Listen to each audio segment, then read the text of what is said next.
But the Sowunmi joins us now to shed some light, at least have some perspective brought forward on this matter. He's an energy analyst, but also consults for the House Committee on Power. Thank you for coming on this morning. Thank you. You know, sometimes one wonders what kind of thoughts is going into all of this to ensure we have a solution. But from what you've seen out there, perhaps the background or backstory that you may have also heard, are we or should we be optimistic about this being sorted out sooner rather than later? Well, you see, first of all, it's a technical industry. It's an industry that requires on-hand activities. And when you have a minister that spends more time talking than behind the scenes, then you start to ask questions. Because primarily the role of the minister is like that of the puppet master. He's supposed to be at the background to coordinate so many things, to the extent that we are supposed to be seeing him as the master play and the result manager behind the things that are happening. Shouldn't he explain to us what's going on when you say he spends time talking? True. But then again, there's a department for public affairs. There are people who are schooled, trained, and experienced in those areas. Yes, it's true the minister does have a background in journalism, but journalism and PR, even though they are related, are not the same thing. And the important factor is that even if he has both experiences, once he is seen to be too vocal, the substance and the weight of his statements get reduced. We are to expect the PR department to make all the errors, and then he will come out maybe with plausible deniability and then correct things. But when he has made all the errors, who takes responsibility? But that's a management issue, that's a strategy issue for them to handle within themselves.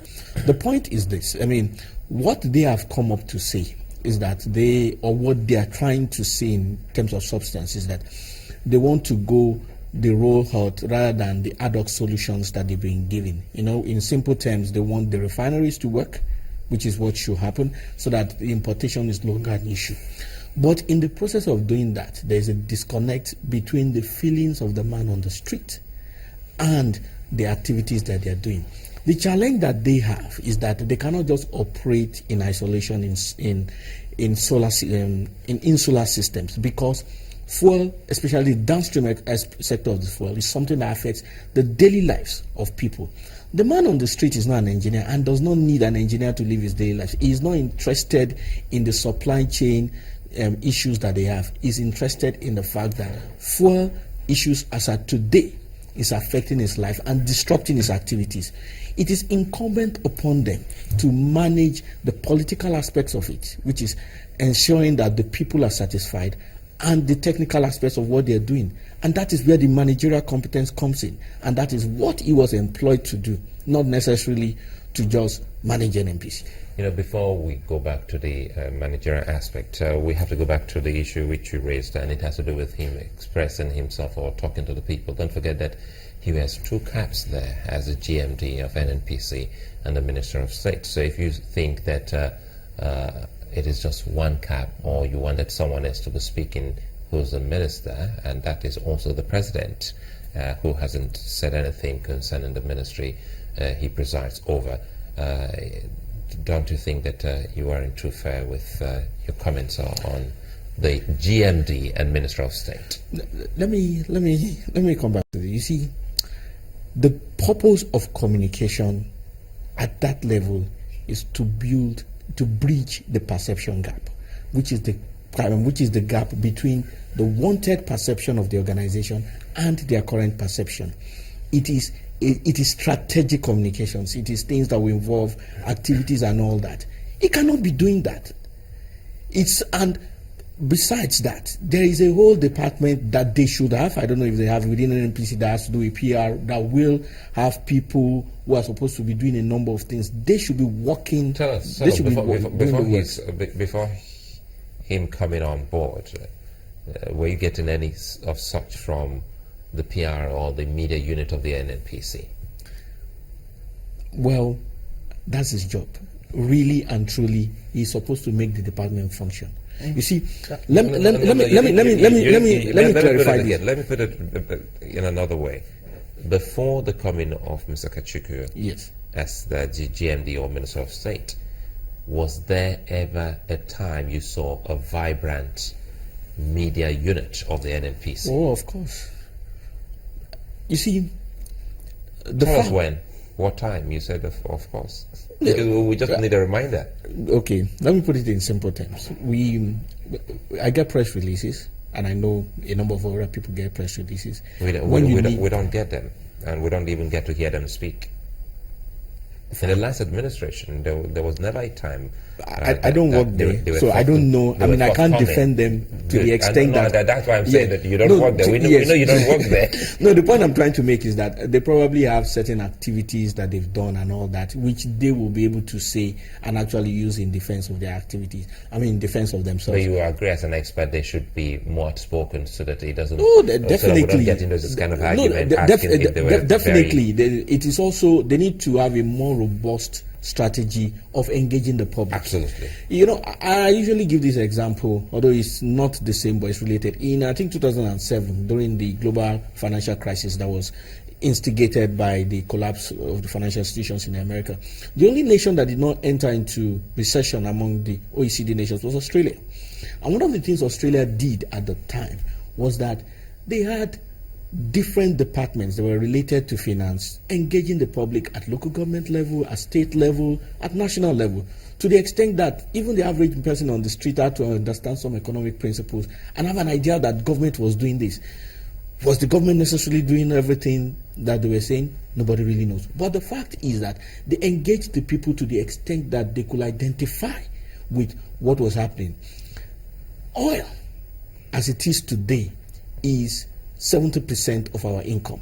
One of the disconnects that is responsible for massive unemployment is that typically the major source of income should be major source of unemployment. I mean, the major source of employment. But in Nigeria, the major source of income is not that. So there is a need for them to explain in careful details to people how the industry works, not in terms of the technicalities, but in terms of the social side it affects people's life. And more importantly, the fact that the downstream sector, which is supposed to be a major player in employment, needs to be overhauled. This informs some of the things that they are trying to do in terms of the partnership with the refineries to make sure the refineries work and all that. The size of the refineries that we have, a typical refinery in full blast should be able to employ between 30,000 and 50,000 people directly.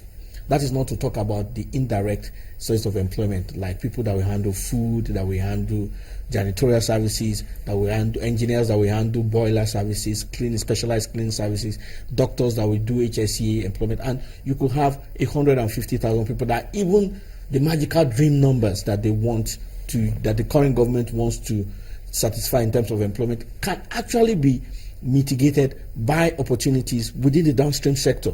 It is interesting that you've been able to link strategic communication with all of with the meat of the matter, as it were. But I want to quickly go again to strategic communication. Is there any occasion where, you know, the Minister of State has spoken that you say it was inappropriate for him to have spoken?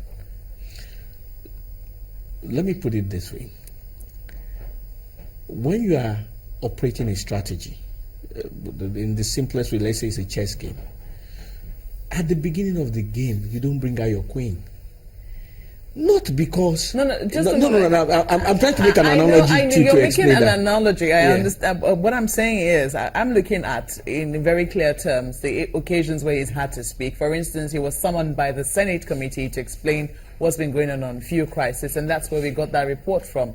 He was at the presidential villa where he took members of the unions to have a meeting with the president, and he also spoke, you know, that was where he made that statement about not being a magician.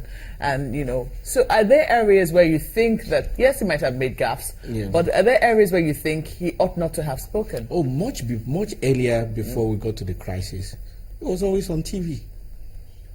It was on, it was international TV, it was on local TV, and it was... No, I don't mean to be rude, but sometimes I felt he was an entertainer. You know, he spoke about the industry. There was nothing wrong. He's a good speaker. He has some amount of balance and all that. But then again, the issue is that NNPC, with respect to the position they play, is a very serious organization. They need to have a holistic strategy in terms of who will speak, when to that speak. was coming at a time when, you know, there was also that debate about whether it was unbundled or restructured, or, you know, but, you know, I think that you've He's supposed to give... You've answered the question sufficiently. So now let's talk about the meat of the matter. I mean, analyzing all that he's been saying so far, what is the message that you have gotten? Because people say that you don't seem to get a policy direction from all that is happening. This looks like there is a mishmash, as it were, and it's like they're working to the answer as they go along. Is that the sense or the feeling that you get? Not necessarily. Not necessarily. But what I think is that there is some amount of challenge in how they communicate what they are doing. That is the impression that I get. But the impression that I get, it also has to do with the fact that I'm more involved in the sector, and probably I may see things in a different light than the average person who is not necessarily involved in the sector may see it. What I see as a core in terms of what they want to do is that they want to end the ad hoc strategies that have always been in place. They want to now put in a proper structure such that the downstream sector will be developed to the extent that the dependence on external sources will end. That's the perception that I have. But that may not necessarily be the perception that is communicated. And that is for them to go in-house to decide what is relevant and how they want to do it. Because you see, in multinationals all over the world, and which is where the position NNPC should really be as an OPEC and as the driver of an OPEC nation, is that they should determine thought policies, thought leadership, and in the process communicate the same to the stakeholders, which in this case is the Nigerian president, who may not necessarily be technically involved in the process. It's their responsibility to identify what is key, what is strategic, what is short-term, what is long-term, and to distill that in information capsules that can be digested by the man on the street.